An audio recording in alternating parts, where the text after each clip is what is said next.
তো গাইস আজকে গরু হাততলায় বিরিয়ানি খেতে গিয়ে এটা কি হলো, চলো তোমাদেরকে সেই ব্যাপারটা খুলে বলি। তো গাইস সকাল সকাল বিকালবেলায় আমি গরু হাততালে চলে আসি কারণ বিরিয়ানি খাবো। তারপর গাইস একটা বিরিয়ানির হোটেলে চলে আসি, সেখানে কিনা বিরিয়ানি পাওয়া যায়। চলো তোমার সাথে বিরিয়ানির এইটা দেখো। তো গাইস চলো, শুধু বিরিয়ানিটা দেখলে হবে না, বিরিয়ানিটা খেতে হবে। চলো চলো গাইস, বিরিয়ানি 1 প্লেট করে লিয়া যাক। আমরা এসেছিলাম 3 জন, ঠিক আছে? চলো যাবে ভাই, তুমি একটু টেস্ট করে আগে বলো।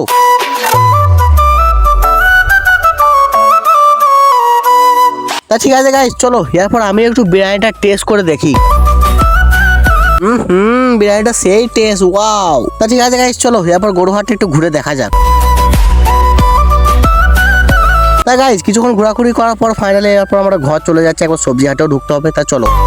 তা গাইস তারপর আমরা সবজি হাটও চলে আসছি, কিন্তু আমার যে জিনিসটা নিতে হবে সেটা তো খুঁজেই পাচ্ছি না। ওই যে পেয়ে গেছি মনে হচ্ছে। তো তা দেখি ওটা বটে নাকি? হ্যাঁ ওইটাই তো। হ্যাঁ গাইস ওইটাকে খেতে খেতে চলে যাচ্ছিলাম, কিন্তু আমার খাওয়ার স্টাইলটা কিন্তু অন্যরকম, দেখো তোমরা। তা গাইস তারপর আমরা ওইখান থেকে ঘর চলে এসেছিলাম। আর গাইস ভিডিওটা এই পর্যন্ত ছিল। ভিডিও একটু ভালো লাগলে লাইক করে দাও। টাটা।